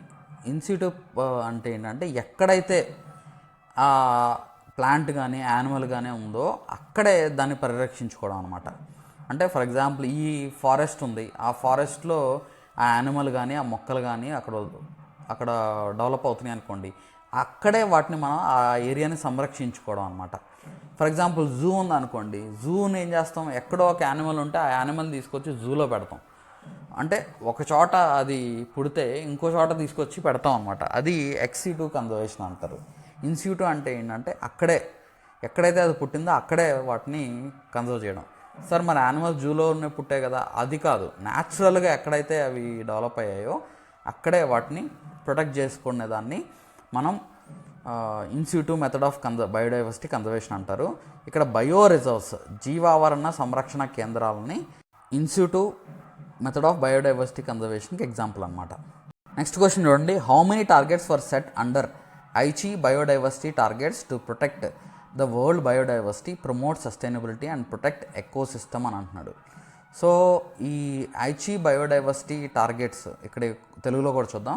ప్రపంచంలోని జీవ వైవిధ్యం, సుస్థిరత, పర్యావరణ వ్యవస్థల సంరక్షణ కోసం ఐచి జీవ వైవిధ్య లక్ష్యాల క్రింది ఎన్ని లక్ష్యాలను నిర్దేశించారు అని అంటున్నాడు. సో ఆన్సర్ వచ్చేసరికి 20 టార్గెట్స్ పెట్టుకున్నాం అనమాట. అంటే ఐచి బయోడైవర్సిటీ టార్గెట్స్ ప్రకారం టార్గెట్స్లో భాగంగా 20 గ్లోబల్ గోల్స్ సెట్ చేసుకున్నాం 2010లో అనమాట. సో ఇది యుఎన్ కన్వెన్షన్ ప్రకారం ఈ టార్గెట్స్ పెట్టుకున్నాం. UN convention on biological diversity in Nagoya, Japan, ఈ కన్వెన్షన్ ప్రకారం ఈ 20 గ్లోబల్ గోల్స్ అనేది మనం పెట్టుకున్నాం అనమాట. ఈ గ్లోబల్ గోల్స్ ద్వారా ఏంటంటే ఈ హ్యాబిటాట్ అంటే యాక్చువల్గా ఈ బయోడైవర్సిటీ హ్యాబిటాట్ లాస్ ఏదైతే ఉందో దాన్ని ప్రివెంట్ చేయడం కోసం మనం ఈ టార్గెట్స్ అయితే పెట్టుకొని మనం బయోడైవర్సిటీని రక్షించుకోవాలని చూస్తున్నాం అనమాట. నెక్స్ట్ క్వశ్చన్ చూడండి, the 30-30 deal or 30-30 target was adopted as a part of Kunming Montreal biodiversity framework during అని అన్నాడు. అంటే ఈ క్రింది సందర్భాలలో 30-30 ఒప్పందం, 30x30 ఒప్పందం లేదా 30x30 లక్ష్యం కున్మింగ్ మానిటరల్ ప్రపంచ జీవ వైవిధ్య చట్టంలో భాగంగా ఆమోదించబడింది. సో ఏ కాప్ కాన్ఫరెన్స్లో ఈ 30-30 డీల్ అనే దాన్ని ఆమోదించబడింది అని చెప్తున్నాడు. సో ఈ 30-30 టార్గెట్ ఏంటి అని అంటే చూడండి, 30-30 2 30s ఉన్నాయి. ఒకటేంటంటే 30% ఆఫ్ ల్యాండ్ అండ్ వాటర్ రిసోర్సెస్ని, అంటే మన భూమి మీద ఉన్న 30% ఆఫ్ ల్యాండ్ అండ్ వాటర్ రిసోర్సెస్ని మనం కాపాడుకోవాలి, సంరక్షించుకోవాలి. మొత్తం సంరక్షించుకోవాలి యాక్చువల్గా అయితే, కానీ కనీసం 30% అన్నా మనం సంరక్షించుకోవాలని టార్గెట్ పెట్టుకుంటున్నాం. ఎందుకంటే డెవలప్మెంట్ పేరుతో మొత్తం మనం నాశనం చేసుకుంటున్నాం, పొల్యూషన్ అయిపోతుంది. సో అందుకని at least 30% of land and water రిసోర్సెస్ని ప్రొటెక్ట్ చేసుకోవాలి. అది 2030 కల్లా మనం ఈ 30%ని కన్జర్వ్ చేసుకునే టార్గెట్స్ పెట్టుకోవాలి అని చెప్పేసి 30-30 డీల్ అనేది తీసుకొచ్చారు. ఇది కున్మింగ్ మానిటరల్ గ్లోబల్ బయోడైవర్సిటీ ఫ్రేమ్వర్క్లో భాగంగా COP15లో భాగంగా COP15 of convention on biodiversity. గుర్తుపెట్టుకోండి, క్లైమేట్కి సంబంధించిన కాప్స్ ఉన్నాయి, బయోడైవర్సిటీకి సంబంధించిన కాప్స్ ఉన్నాయి, రెండు వేరు. Okay, COP15 of convention on బయోడైవర్సిటీలో భాగంగా దీన్ని మనం టార్గెట్ పెట్టుకున్నాం అనమాట. ఓకే, సో అయితే వీటిని ఎలా ఇంప్లిమెంట్ చేస్తారు? త్రూ నేషనల్ పార్క్స్ని గుర్తించడం, వైల్డ్ లైఫ్ శాంచురీస్గా గుర్తించడం. అర్థమవుతుందా? సో ఇప్పుడు ఫర్ ఎగ్జాంపుల్ ఎక్కువ ఏరియాస్ నేషనల్ పార్క్స్గా, వైల్డ్ లైఫ్ శాంచురీస్గా గుర్తిస్తూ వెళ్ళారనుకోండి, వాటిని ప్రొటెక్ట్ చేసుకోవడానికి, కాపాడుకోవడానికి అవకాశం ఉంటుంది కదా. సో మన భారతదేశం కూడా ఏం చేసిందంటే దగ్గరగా 22% of its terrestrial land and 5% of marine coastal ఏరియాస్ని మనం ప్రొటెక్ట్ చేసుకుంటున్నాం. అర్థమవుతుందా? అది. సో ఆప్షన్ 3 ఈజ్ కరెక్ట్ ఇక్కడ. నెక్స్ట్ క్వశ్చన్ చూడండి, which are the following statements with respect to convention on international trade in endangered species of wild fauna and flora is incorrect అన్నాడు. Is incorrect అంట. Okay, so ఇక్కడ ఏమంటున్నాడంటే ఈ sites అనే convention గురించి తప్పు ఏదైతే తప్పుగా ఉందో దాన్ని గుర్తించండి అని చెప్తున్నాడు. సరికానిది గుర్తించండి అని చెప్తున్నాడు. ఓకే, ఈ సైట్స్ అంటే ఏంటి? ఇది కూడా అబ్రివేషన్ అడిగే అవకాశం ఉంటుంది, ఇది కూడా గుర్తుపెట్టుకోండి. Convention on international trade in endangered species of wild fauna and flora అని అంటారు. సైట్స్ అంటే convention on international trade in endangered species of wild fauna and flora అని అంటారు, గుర్తుపెట్టుకోండి. సో ఇది యాక్చువల్గా దీని డ్రాఫ్ట్ వచ్చేసరికి 1963లో తయారు చేశారు. ఇది ఫోర్స్లోకి వచ్చింది మాత్రం ఈ కన్వెన్షన్ 1975లో ఫోర్స్లోకి వచ్చింది. సో కాబట్టి ఇది 1975లో అమల్లోకి వచ్చింది అనేది కరెక్ట్. ఫస్ట్ స్టేట్మెంట్ కరెక్టే. భారతదేశం ఈ సమావేశంలో పక్షంగా ఉంది, అది కరెక్టే. మన ఇండియా కూడా ఈ కన్వెన్షన్లో జాయిన్ అయింది. దగ్గరగా ఇందులో 184 పార్టీస్ ఇందులో ఉన్నాయి అన్నమాట. 184 దేశాలు పార్టీస్ ఇందులో జాయిన్ అయితే భారతదేశం కూడా ఒక పార్టీగా జాయిన్ అయింది. మన భారతదేశం ఎప్పుడు జాయిన్ అయింది అని క్వశ్చన్ అడగచ్చు. ఎప్పుడు జాయిన్ అయింది? 1976లో మన భారతదేశం జాయిన్ అయింది. గుర్తుపెట్టుకోండి, 1976లో మన భారతదేశం జాయిన్ అయింది. సో దీని ఉద్దేశం ఏంటి అని అంటే, థర్డ్ ఆప్షన్ చూడండి, it ensures the international trade in specimens of wild animals plants do not threaten there survival. దీని ముఖ్య ఉద్దేశం ఏంటంటే, ఈ యాక్చువల్గా ఈ వైల్డ్ యానిమల్స్ని ఒక దేశం నుంచి ఇంకో దేశం ట్రేడ్ చేసేటప్పుడు కానీ, యానిమల్స్ ప్లాంట్స్ ఇప్పుడు కొంతమంది ఇల్లీగల్గా ట్రేడ్ చేస్తూ ఉంటారు. సో అలా ట్రేడ్ జరగకుండా ఇది కాపాడుతుంది అనమాట. ఓకే, అది చూసుకుంటుంది. సో అయితే దీంట్లో ఎవరైతే పార్టీస్ ఉన్నారో వాళ్ళందరి మీద ఇది లీగల్లీ బైండింగ్ అనమాట.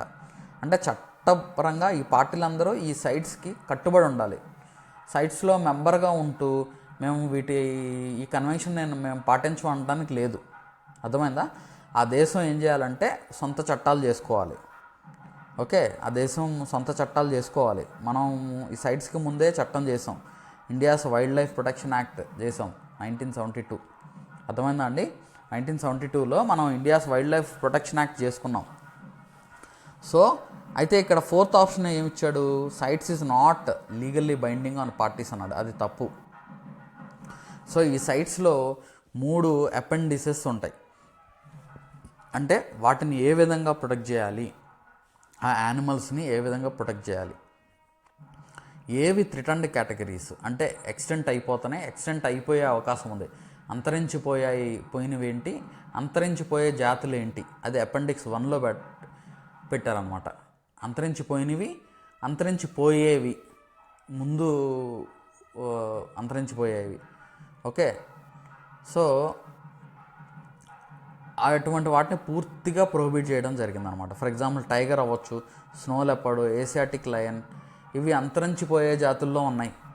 సో వాటిని నాన్ కమర్షియల్ సర్కమ్స్టాన్సెస్లో, వాటిని కమర్షియల్ ఆస్పెక్ట్స్లో వాటిని ట్రేడ్ చేయకూడదు ఒక దేశం నుంచి ఇంకో దేశానికి. అర్థమైందా? నెక్స్ట్ అపెండిక్స్ 2 వచ్చేసరికి lists species not strictly threatened అనమాట.